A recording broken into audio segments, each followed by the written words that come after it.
Imagine falling down and cutting yourself. The gash is wide, blood is gushing out, and it won't stop bleeding. You need professional medical attention for this wound. Wait a minute, can you just put a Band-Aid on this serious wound? Of course not. The Band-Aid wouldn't hold it, maybe for a few minutes, but it won't reopen. Isn't it ironic that this is how we have initiated actions addressing health policy in our community? Let me give you an example. A school district tells the students that they are not allowed to have junk food on campus. And you may be familiar with this. It's called the infamous wellness policy. For example, you are not allowed to have hot Cheetos during lunch, cupcakes at birthday parties, or candy during Halloween parties. And this is expected to create a healthier community for all of us. Maybe the cafeteria also decides to support this policy and eliminates its chocolate muffins. Once again, attempting to create a healthier environment for all of us. It is these types of policy actions that acting like a Band-Aid, not allowing us to address a serious wound known as poverty. This Band-Aid does not heal the wound of a Latino single mother with 3 kids paid only $400 a month salary, whom is forced to work every day, from day till night. She cannot buy organic food or even take care of her own self. She cannot afford to put her kids in sports teams or take them to the doctor when they have a serious illness or a cold. Like many people in my community, she is stressed, tired of overworking, and having to worry about paying bills or how she's going to feed her children the next day. As a result, research has shown us that these poor conditions produce high rates of asthma, obesity, diabetes, and heart disease, which leads to stress and excessive premature death. So, to build a healthier community, what actions would I inaugurate in order to change health policy? I would systematically approach poverty directly and its effects. My first step is to humanize people on the topic of poverty.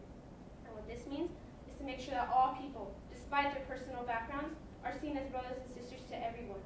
It is my generation that believes in helping others when they need help. If someone excels, we all excel. If someone fails, we all fail. But you know what? Not everyone is going to believe in this exact way. Recently, I was introduced to a lady at a coffee shop, and she told me that she did not believe in helping and giving back to others. It is the majority of our society that believes in this exact way that took us to where we are right now. Secondly, I will become an expert in the field of poverty so I'm able to understand it to the best of my ability. This is something I've spent time doing inside and outside my humanities class for a very long time now. In my future, I plan on taking prestigious courses at a university in sociology in order to advance. Finally, I will use my First Amendment rights to spread my message so that others hear what I have to say. We may not realize it, but the government makes decisions every day that benefit the upper class and burdens others. They often enforce racial, class, and gender roles that donate to unequal patterns of illnesses and premature deaths. So, to build a healthier community, what actions do we need to take? We will demand livable wages, affordable housing, quality healthcare, free sport and recreation activities for children, and zero people hungry. This will help, and don't you think that people in our community deserve to be able to walk down the street and not be afraid? Don't you think that you deserve to be able to say, I have a grocery street down the block? Or you can go to the hospital and not have to anguish about paying everything. We need an educational system that's open and equal to all. Not only will this open and balanced job market, but will also produce higher paying jobs while letting high school graduates move forward to universities and colleges of their own choice. As we've seen in other countries, and in some cases our own country, systematic policy has been the only way to embrace inequality and all the things that it brings. In conclusion, what actions are we taking? Are we placing more and more Band-Aids? Or are we once and for all going to get to the root of poverty and end it?